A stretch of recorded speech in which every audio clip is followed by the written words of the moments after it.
everybody. Thanks for watching the podcast show. Tell me your story. Today's special guest to be on is Mark Sanford.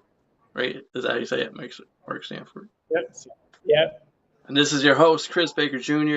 And today, like we always do, he's going to talk about his story. And we're just going to pretty much talk about like his whole life, from the very beginning. Where did it start off for you? How many siblings? Where'd you grow up at? Siblings, all that good stuff. So Sure. we'll just start from the beginning. Where'd you start at? Where'd your roots? Where do you? Well, I was born here in Ohio. I was born in Lakeview Hospital, so Lakeview? down here in Cleveland. Yep. And I kind of like to say I grew up all over the place. Like North Olmsted, so like basically Ohio. Um, but my parents got divorced when I was a very young age. I was 3, I do believe. So I wasn't like aware of like what was happening. I was just a toddler at that point. I don't think so. Yeah, I mean, I understand. I get it. Like being at that age, you're kind of like, what's going on? Where'd dad go? Or whatever the situation Right. was. Where'd your mom go? And then you're like, then all of a sudden, I mean, actually, that's a good question I should ask you. So, what was that like? Because I don't know what that experience is like. I have my parents are still together. Kind of go into detail what it was like. Were you with your mom or your dad? I was with my mom. So when she started, dating again, what was that like for you? When it wasn't dad in the picture no more, it was somebody else. It was difficult. Like there were some people that did not treat me well. So I was just like there's full emotional abuse, all that stuff. So, I was like 4 at the time, maybe. So couldn't really do anything. No, So at 4, no. right. And then I could only like, I'm just going by what I see like on television and stuff, and other friends and hearing like what you said with your experiences. They were kind of emotional. They didn't really show you like the father figures and stuff. They're kind of like, yeah, I'm just here to mess around with your mom. I'm not looking for any affection or anything to go with you kids. Sorry, man. One of those deals, like, okay. Yeah, I was just I kind of like built this world in my head, where I was able to escape when times would get bad. I remember one time I was like 6 or whatever, and before even like Harry Potter and like all that came out, like I pretending to be like a wizard and like all that stuff. So it's like I try to make the best out of a good situation or out of a bad situation. And, of course, I have a older brother, but, what older brother wants to play with their, kid brother, So, So was your childhood like a little different? Were you like an outside kid or inside kid? well, back then we didn't have, cell phones and, all that stuff. The good days. Right. Like my brother and I, we had to share a Nintendo, so. Oh man, wait. Hold on. What kind of Nintendo games were you playing? Or like Mario, Mario, Duck Hunt. What else do we have? Like Castlevania, like all the old school 80s, 90s games. See, I was just talking about this the other day. I'm trying to get off topic here, but the Nintendo, man, I was like, if I'd like to have any game system right now, I would go back to the Super Nintendo. Oh, Give me a Nintendo 64. where you don't have to buy everything just to keep playing a game. Right. Because like then, like you said, with the Super Nintendo, I was playing Punch Out. I was playing Yoshi, GoldenEye. yeah, Yoshi's Island. GoldenEye was more Nintendo 64. Oh, right, right. Super Mario, um, Yeah. Mortal Kombat, all that good stuff. Or Combat. Um, yeah. No, I was mainly a outside kid. I, scrape my knees and elbows, like I was down there in the dirt and, just trying to have fun, because, when I got older, it's like life is way too short, you know. So maybe I was too mature for my age, but, I still had to be a kid. I know when you look back to your childhood, do you think to yourself, like as you were describing it just now, were you thinking like, man, it kind of reminds me of a Hallmark classic anymore compared to Yeah, like how what kids are going through now because they immediately get all the technology. I mean, we were blessed with game systems, but everybody else is getting I mean, they're getting like phones. These really I see yeah, some kids younger than me that have nicer phones than I do. Like, dang, I man, know. who's setting you up over there, man? You'll be walking down the street or whatever and see like 10-year-olds having cell phones. Like, who the hell do you need to call at 10? Yeah, like Besides your parents. this kid got a Facebook and everything. Like, ooh, Yeah, doesn't it say something about like you got to be at least 14 or something to be on yeah. Facebook? I have no idea. If anybody's wondering, it's just water. It's water. Talking about the Nintendo. So yeah. I'm not drinking tequila or nothing. I swear. Oh, well, who's the judge? Ah, so so you're all over the Cleveland area. Is that what you're saying? Pretty much all Yeah, over there. you know, when I was like in seventh or eighth grade, I think, um, I decided to move down to Florida with Oh, with my mom because she was down there. So that'd be a big swing though, man. Going from yeah, Ohio to Florida, and let alone at that age as you're getting all your stuff going on too. You're changing yeah, it. You're becoming you. yeah. Like plus when I was living, with my father, I noticed like I was changing in a way. Like I started to become like all angsty and depressed. My grades in school were dropping because I was super into school. I was a huge nerd, still am. Um, so I went to poetry as a outlet. So it's very very dark. Like I still have like my poetry book when I was writing at the age of 12.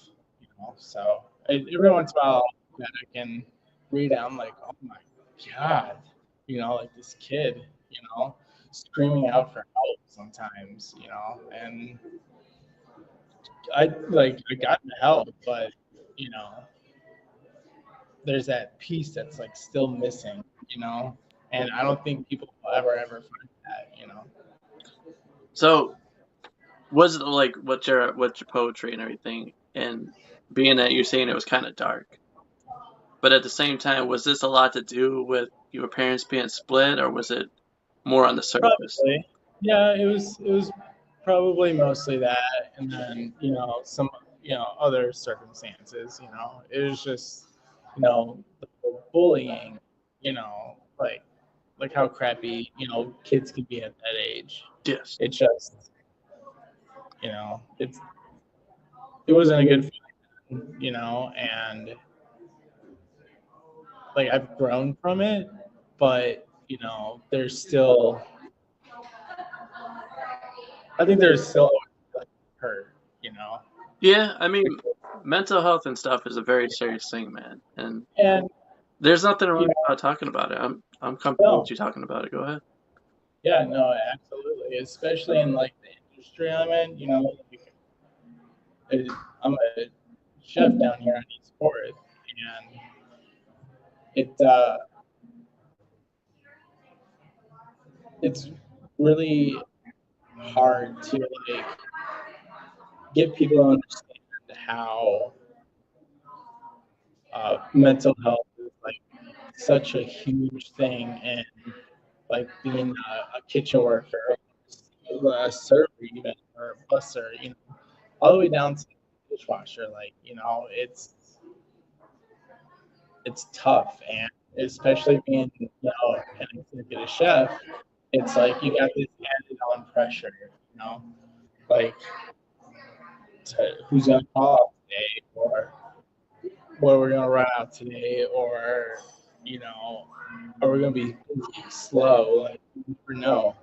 It's just it, there's a lot of stress that comes with it, and that's why you see a lot of chefs, resort to drinking, drugs, whatever else they may do to cope with the situation and to go to sleep or not go to sleep and do it all over tomorrow. You know, it's it's tough. It really is. And Without a doubt, though, I know exactly what you're talking about. Is how stressful it can be. Like you go in, you're trying to prepare for what's to come, but at any given day, man, being in that kitchen when you're cooking, you don't know what's right, coming your way. You don't know what to no, expect. no, You don't know what you're gonna get from your servers, like you said, the servers, the bussers, the other cooks, what kind of day they're having, especially what you'd be at the right, chef and everything. And then on top of that, you're trying to perfect every meal. That way it tastes good to your guest, whoever you're serving. And then if it comes back to you and you're not cooking it correctly, you're like, oh no, and then that yeah, kind of messes with you a little bit, you know? yeah, like you know that needed more salt, or this needed more, cream or cheese, whatever it may be. Like, you can ask any chef that you come across, whether it be all the way from Dante Bacuzzi or Mike Simon or Gordon Ramsay. There's always that one thing that they're like, damn it, like I could have just, they'll put themselves up, man, that I really messed that dish up, and they really didn't. Like, I can definitely relate to that. And So wait, so my question is, how old are you exactly? I'm 34. I had to think about that for a minute. How old? But yeah, I know. It's just like, I stopped counting after I turned 30. It's just like, just another year. I'm on my last 20s. I'm about to be 30 now. Wow. But I keep thinking to myself, I'm still 25. I still feel about Yeah, 25. when I turned 30, I don't even know what year we are in. 32. So when I turned 32 is the year that like the pandemic happened. So the on my birthday, the whole world shut down. March 17th, St. Patrick's Day. So it's just it's just so surreal. So then that's why I just stopped celebrating it, because I'm thinking about, well, is the world going to shut down again? Like, what's going to happen? We never know what's going to happen tomorrow. Yeah. But at the same time, I think we're kind of living in a time now where I think a lot of people are expecting it.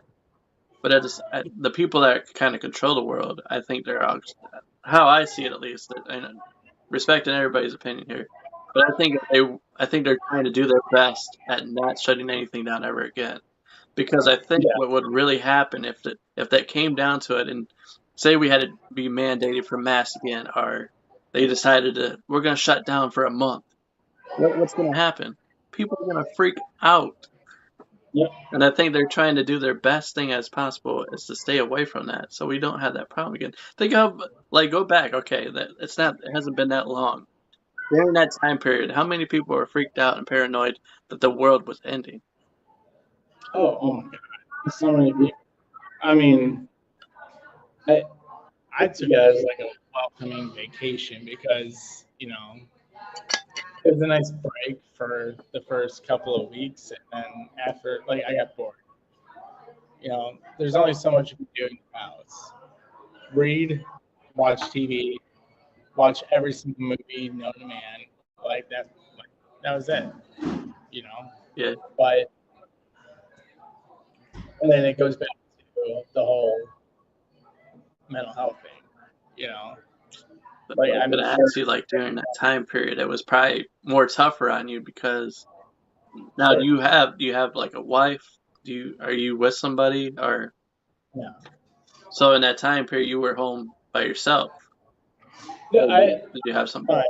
roommates. Yeah. But I also got divorced that same year. So So. during that time period, you were dealing with that rough patch, and then Mhm. mentally, that was affecting you as well. And then with everything going on top of that, so the pressure was super on you. Yeah. I dealt with it the best I could. So you know, neither one of us, you know, could have moved out because everything was shut down or whatever. So it we just made the best of it, you know. And we're still friends, and the rest is history. Yeah, So I mean it was a rough patch. I mean I wasn't the smartest one of the bunch. I was kind of with everything being shut down. I was still me and my wife now were taking advantage of everything being so cheap. And so like right, everything being low, So we started just going to like Amish country and all over Ohio. I've been to every town in Ohio during that right. time period. I just took advantage of it. No, that's. I mean, you got to. It's you know, explore. You know, it, you got to keep your mind active, or else you're just gonna trying to think of the words. I don't know. You're just gonna be stagnant, I guess. For Just me, not really. I would say like really when it comes down to my own mental health and when I had those kind of like when I start getting down and stuff, what I do to control my thoughts and my mind is I read a lot of self-help books. And I listen Yeah, to a lot of like motivational stuff, like uplifting stuff, like I don't know if you ever heard of Eric Thomas or David Goggins or Les I think Brown. that.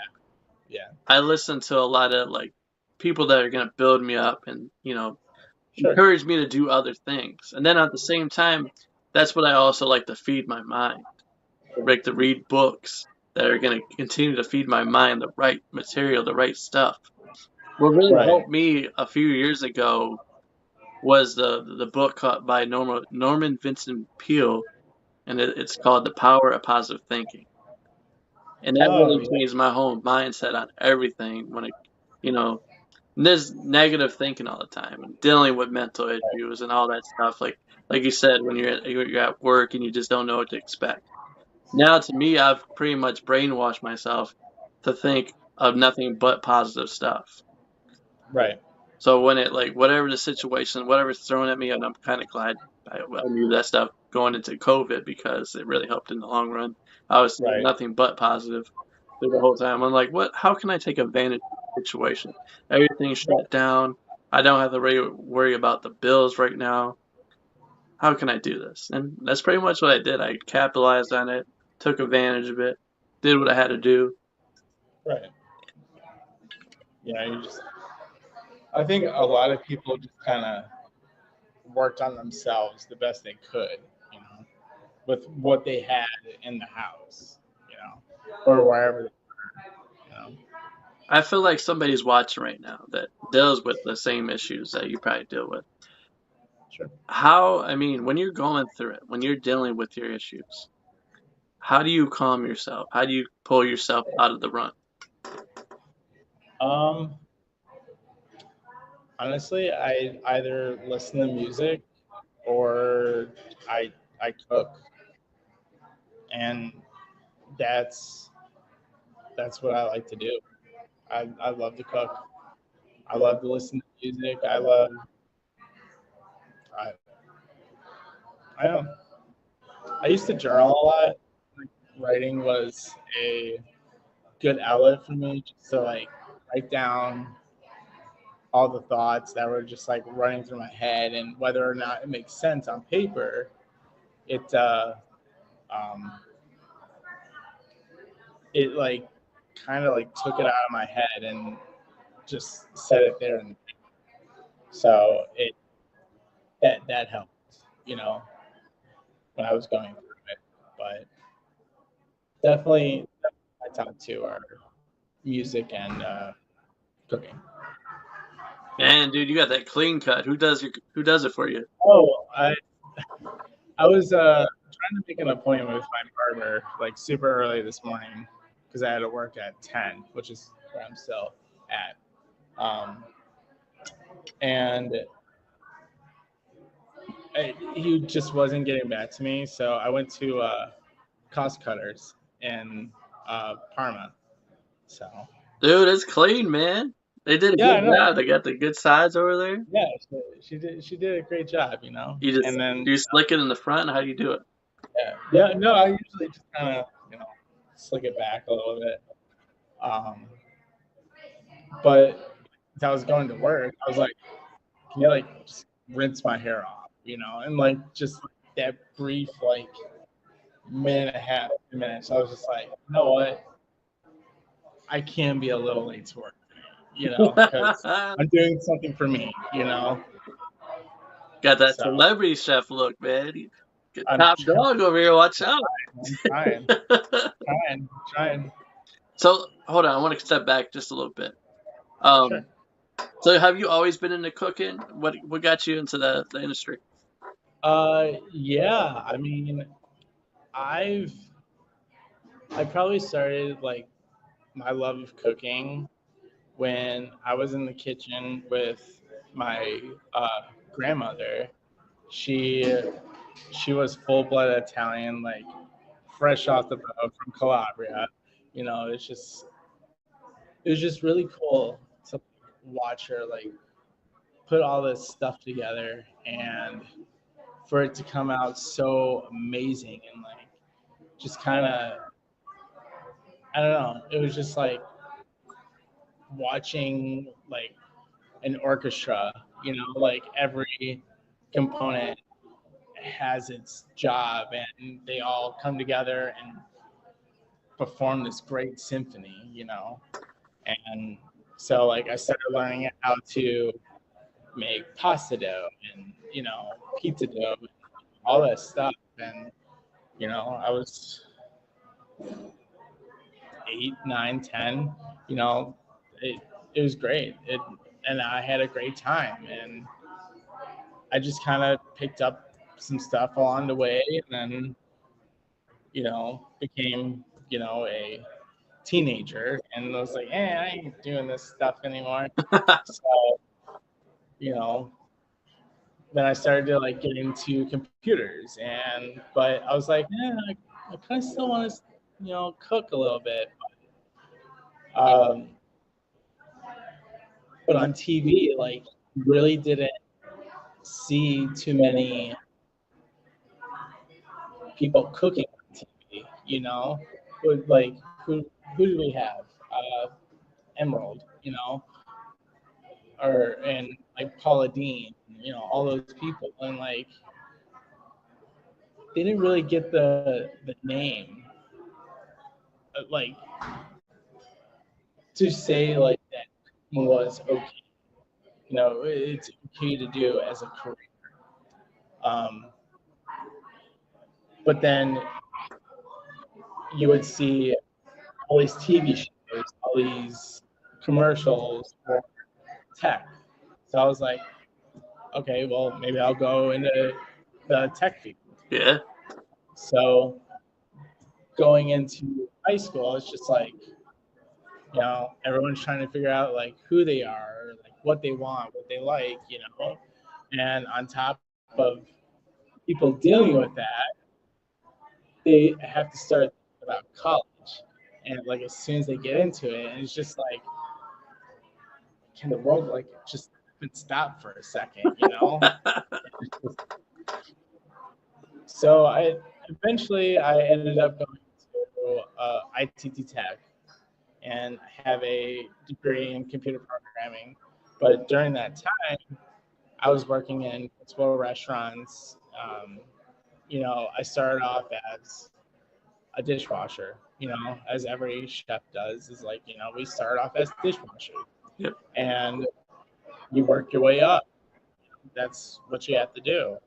And I tried the whole front of the house a little bit and realized that some people aren't too nice to other people. So I decided to go back and started expoing, making sure all the food goes out perfectly to every single table. And then I was like, no, let's go cook. So you, you would start off on um, garde manger or pantry, making salads, pizzas, cold apps, whatever else, and work your way up from there. And my first like kitchen job was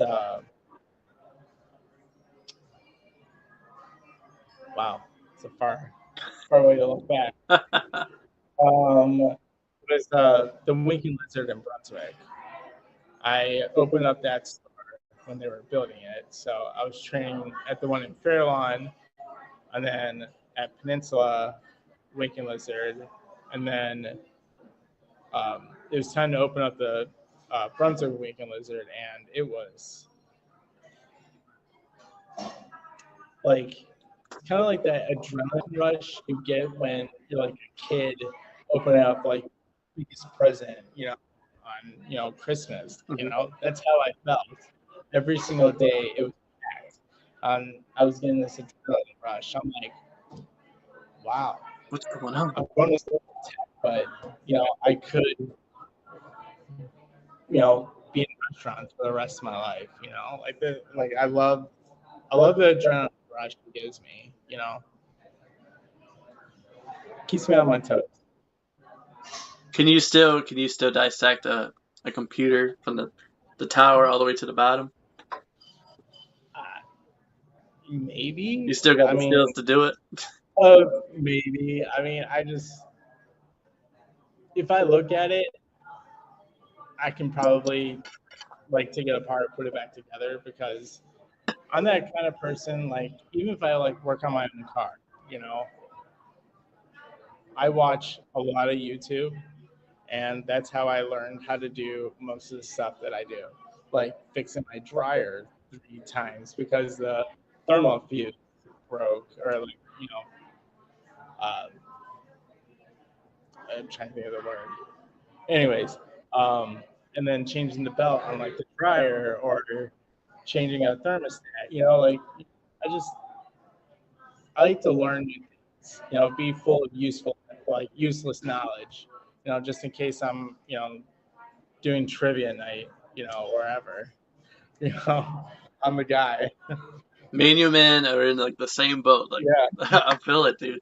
Like, I do the same thing. I watch a lot of like random stuff on YouTube, and my sure. wife always makes fun of me. She's like, "What are you watching?" I'm like, "Dude, I'm just taking in all this different stuff because we're so Right. blessed with the time that we live in." Because, like you said, during the time when we were growing up, we didn't really have like a whole lot of, like you said, chefs, a lot of cooking shows. I mean, we weren't watching them, and Yeah. now we have that all at our like right at the fingertips. Anything that you want to watch, anything that you want Literally. to learn Literally. is right there.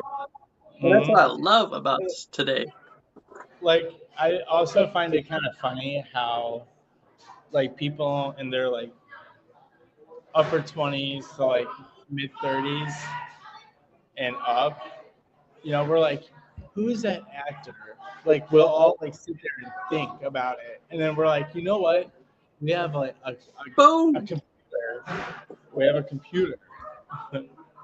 So, it, I don't know. It's really weird how this world conditioned us Well, to like automatically go to technology. what I always say though is my respect to my grandparents because they actually had to go to the library and look up stuff in the Yeah, dictionary to see read books. yeah. In the Britannica encyclopedias, you know. Can you remember what your first dish was that you ever cooked?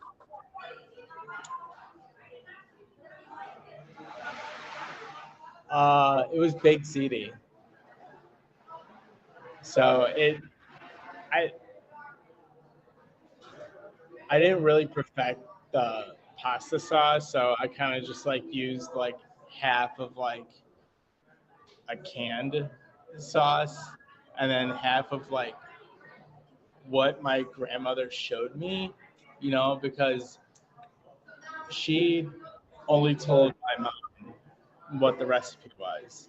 And now that my grandmother like passed away, it's just like, what is it? Like I'm like begging my mom, like tell me, but I probably won't get that for, hopefully a long time. It's but I'll make a pretty good sauce. So I see it, man. One day yeah, are we gonna see you in your secret sauce out on the shelves? I I hope so. I'm trying. I'm trying my hardest to get my name out there and to show the not even the world. Hell, I'll start with East Fourth Street. Like, show them what I can do. Being a younger chef who doesn't have formal like culinary training. Like I never went to culinary school, and I've worked so hard to be where I'm at.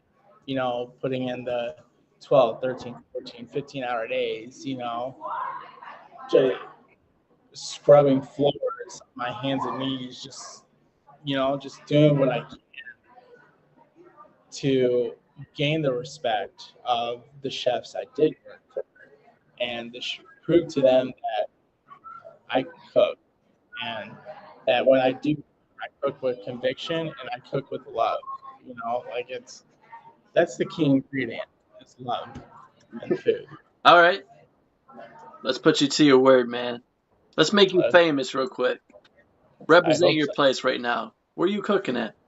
Right now, I'm the executive chef over here at Indie Music Bar on East Fourth. We are right by the House of Blues, right across the street from Pickwick and Frolic. Uh, what else is down? Butcher and Brewer.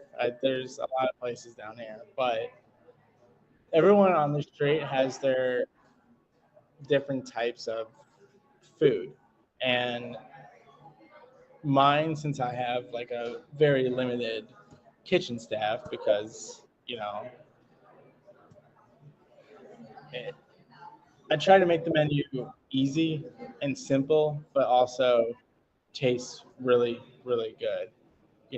Like right now, all on my menu is like fried chicken. You can't go wrong with fried chicken. But let me tell you, it's pretty damn good. Okay. You know, All right. What are you offering that nobody else is offering in your area?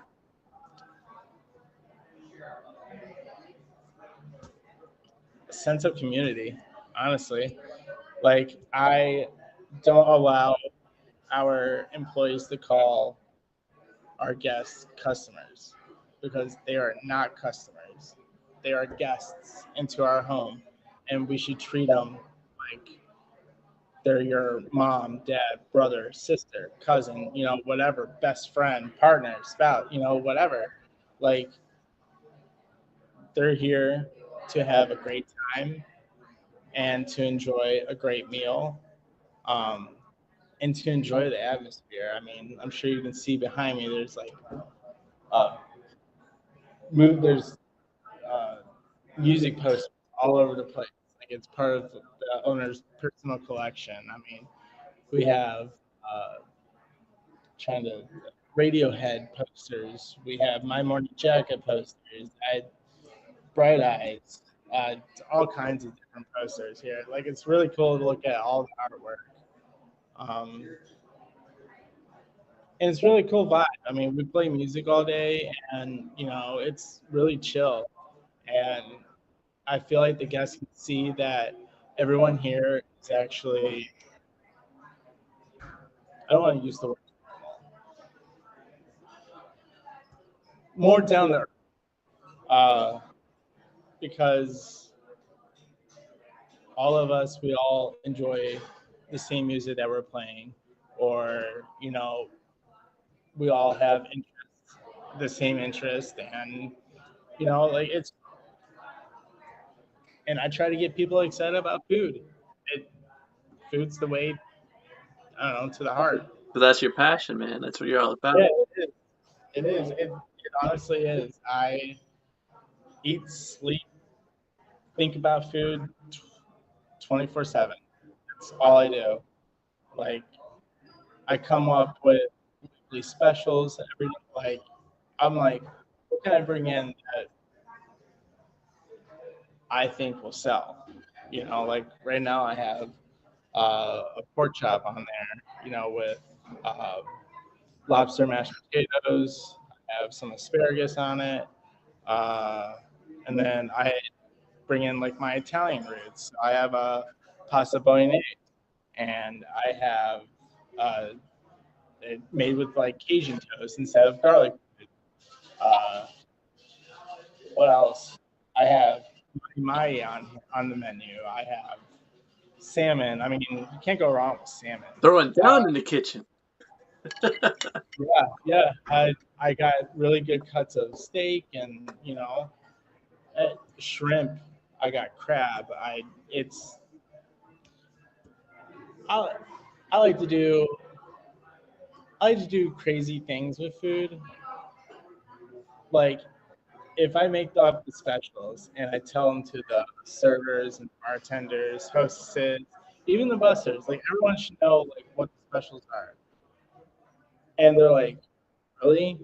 You're putting that on that?" I'm like, "Just wait, just wait." About to And see they something try it. amazing happen. Yeah. And they try it, they're like, "Holy shit!" Like it's What did great. you just do? Right. Like I just want to blow their minds with, like all the flavor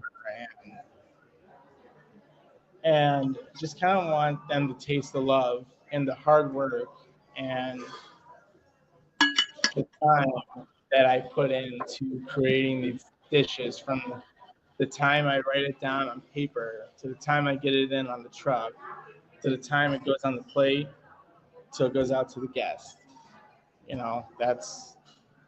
And then like I'll come upstairs because our kitchen's in the basement of the place, and it used to be the old Greenhouse Tavern. Um, so I'll go and I'll see people that ordered the uh, some stuff off the specials or off the menu, and like I'll go to them like, how's your meal today? And they're like, honestly, this is the best meal I've ever had. Like, if you open up Open Table right now, I have like 8 5-star reviews like in a row. I mean, granted, some of them don't have like, Stay humble. why you rated it, but still, they took the time to rate it all 5 stars, from the energy, the atmosphere, to the food, the service, like Now tell me, how does that make you feel? Do you want to do better, or do you think that was good? I Trick question. I do want. There's always room for improvement, but I'm taking that first 5-star review ever since we, started partnering with Open Table, and just grow from that and build um, build our name here. we have a rooftop bar that will be completed in the springtime sometime. Oh yeah, And everybody knows about this. The rooftop yeah, bar. I, I, it's gonna be really really cool. I I want to start doing events up there. I want to start doing private dinners because we have a speakeasy and we have bourbons. Um, Get some music up there, man. Oh, yeah, it's a really cool place. It really is. And I invite everyone to come down, have a great time, try our signature drinks. It's phenomenal. I love it, and of course, try my food. Even if you just get like the cheese curds or the fried green tomatoes or our 24-hour wings that I sous vide, and with our secret dry rub, can't give that away. So all right, trick question. Trick question. What's the best dish you guys offer?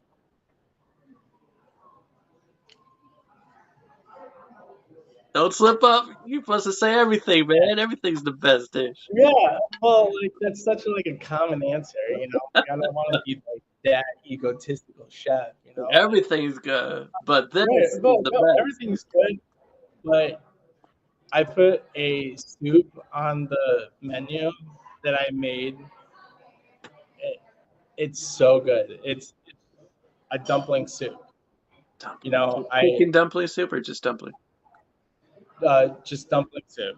Just in case we have those vegetarians. Like I do have vegetarian options here, so Okay, and respect. if people call ahead and they're like gluten free or vegan or whatever, like I'm not going to turn them away.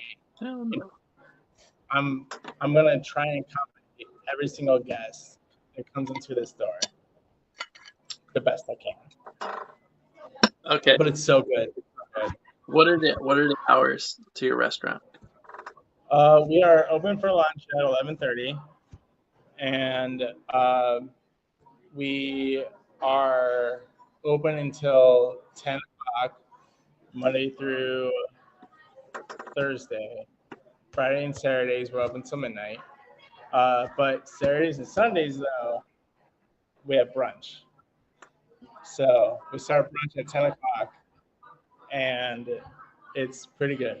It's pretty good. We have a country Benny on there that is made with cornbread instead of English muffin. All the food, Traditional. man. You make me so hungry. Yeah, our our our cornbread is pretty good. I can't tell you what goes in it. You just gotta try it Wait, and try to what figure goes it. in it? What goes in that cornbread? Yeah, yeah, Tell yeah, me. yeah. What else? We have this dish on our brunch menu called uh, the Hangover Cure. It's literally fat on fat on fat. What, Just stuff that wait, you get. what is the cure? Tell me. Sit back, enjoy your food, and drink another Bloody Mary. There you go. That's what it is, I guess. But it has like potatoes, peppers, onions, our homemade cheese sauce, I'm gonna start bacon. drooling. Yeah, bacon, sunny side up egg. But you just gotta come out and try it. It's You're in Parma Heights, right? That's what. we're in downtown Cleveland. Downtown Cleveland. Okay. Yeah, So downtown downtown. Cleveland, you guys are usually open. You said for lunch, and then on the Yeah, weekends it's breakfast. For brunch. brunch. So we start brunch at 10 on Saturdays and Sundays, and we end at 2 All right. for brunch. Now, And then how much after, how much is your guys' average meal there? I keep the price low. You know, I, our like our chicken sandwiches no more than $18. Like everything here is very affordable. It's you know it's a great price point, especially in downtown Cleveland. You're not going to see prices this low, and had the food taste this good. Now the sandwich, does it include like a side dish with it? Like, okay, Mm-hmm. just wanted to make sure because I've seen some places that just Yeah, offer a sandwich for $18. I'm like, whoa, right. Yeah, and you got to spend another $18 for I'm fries. like holy, But we offer two types of fries. So you get your regular fries that just are tossed in salt, and then we have Cajun fries that have our special Cajun seasoning.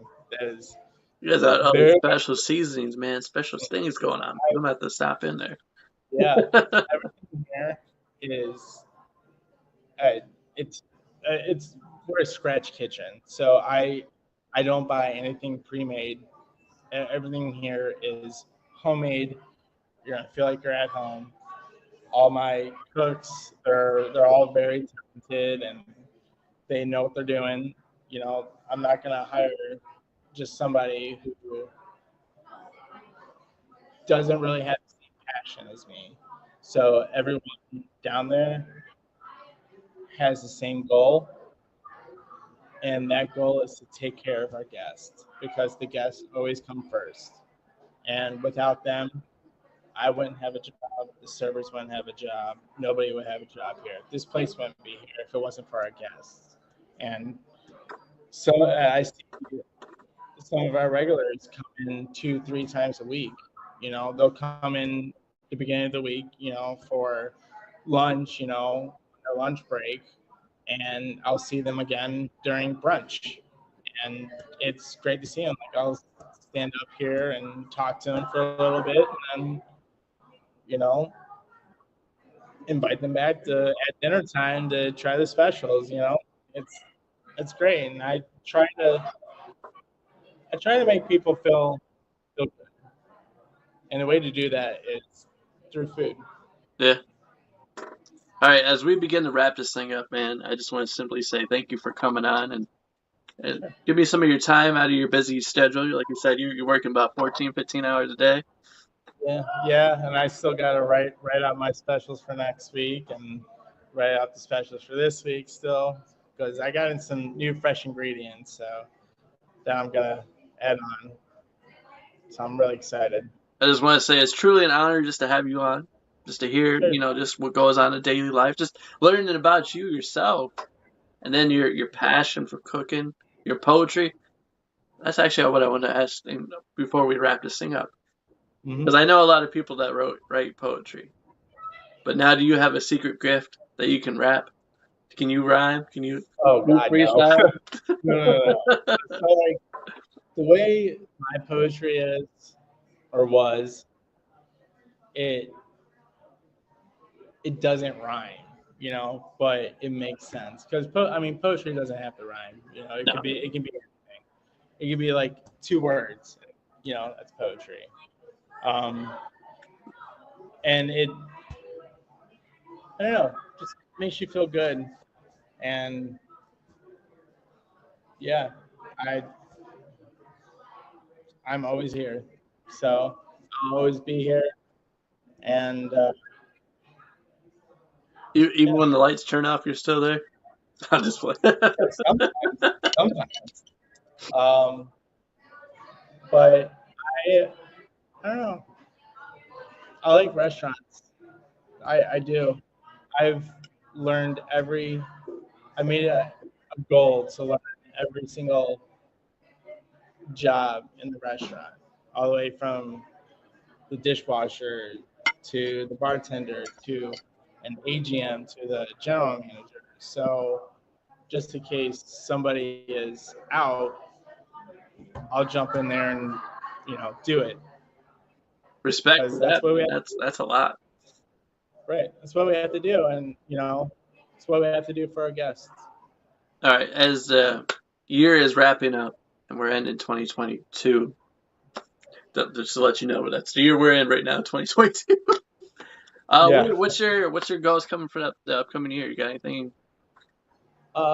So here at Indie Music Bar, um, I want to start doing like charity events like breast cancer, March for Dimes.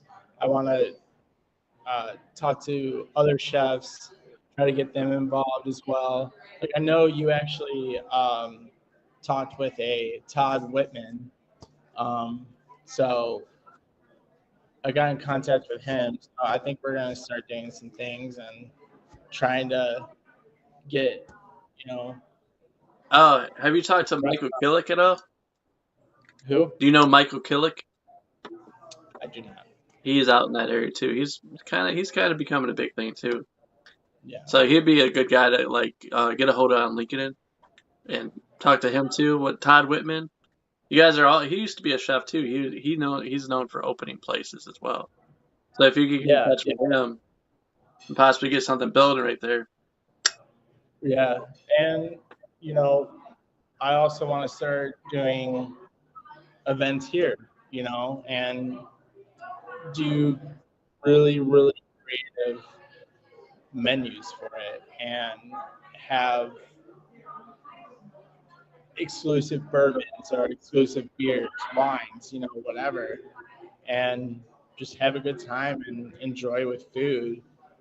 My buddy actually is the executive chef over there at Betts, like right down the street from me. So, if he needs product, he's like, "Hey, Mark, like, can I get something?" I'm like, "Yeah, here." Got you, So bro. we'll just keep, changing product, and all the chefs down here on East Fourth are all very talented, and we all bring something different to the table, but you know, I bring love. See, I like your idea though for the charity idea. And you said that you guys are all kind of close down there, chef wise. Everybody's pretty talented. That'd be Yeah, kind of cool thing to do, like in the area. Just all get together if you guys have the time, and then have yeah, like a charity event. That'd be cool. absolutely. Yeah, I just gotta find time when all the chefs down here are, you know, Same thing. They got the time, you know. yeah, not slammed. But I was actually, one little thing. I was actually on Kicking It with Kenny, uh, and I was the executive sous chef for Fleming's. So I did that for Chagrin Food Week. So it was really cool. Restaurant. I'm about to look that up, man, and see how you did on there. Yeah, it's on YouTube. I'll send it to you. Um, and then I also tried out for MasterChef back in the day, but I don't have time for that anymore. So I'll just be the Master Chef over here on East Coast. Master Chef. Did Chef Ramsay show up to your kitchen, man? Oh, it would be great. uh, I mean, that's all I got for you today, man. I just like I said before, I just want to say thank you for reaching out to me and Yeah, coming on the show and just telling it like it is, telling your yeah, story. yeah. No, thanks for having me. I definitely had a great time, and it was nice to actually shed some light on the mental health aspect that us chefs kind of deal with on a daily basis. So is it true that like in the kitchen is that the best therapy you can actually find yourself? Honestly, yeah, it's it's definitely, we just kind of all vibe together. Like we all know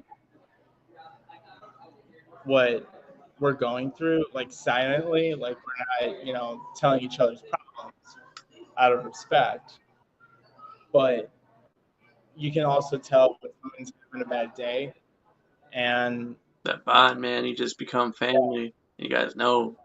yeah, everyone here is, you know, family. I mean, we all talk to each other. We're all brothers and sisters, whatever.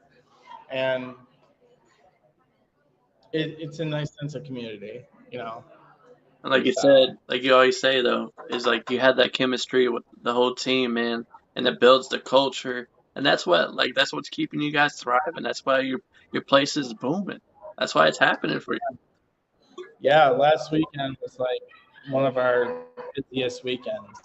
We were fully booked, so I highly recommend making a reservation on our website, indie-e4th.com, or you can also just go to Open Table and search for us, or Google even. You can do anything now.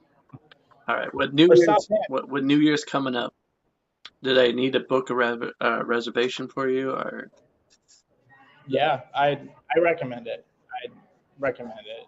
Um, we do take walk-ins, but once we start getting to a certain point, we have to stop it. Because I don't want You want to go the home? kitchen stuff. Yeah. Well, not only that, like I just want to make sure everyone's taken care of. Yeah. Yeah.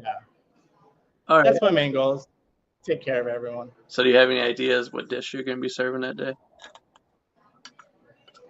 Guess you have to come in and find out. That's the right question. I mean, right answer, my bad. Right answer. Yeah. Yeah. All right. Thanks once again for coming on. Thanks to Yeah. No everybody problem. that's watching, listening right now. Yeah. It's been almost an hour. I had fun. Yeah. He's ready to go home. I'm ready to go freshen up. Yeah. For real. Yeah. This is, like I said, this is a platform podcast, whatever you want to call it. If you'd like to come on sometime and tell your story, just send me a message and we'll make it happen. Other than that, this is Chris. That's Mark. We're out. Yep. Peace. Bye, guys.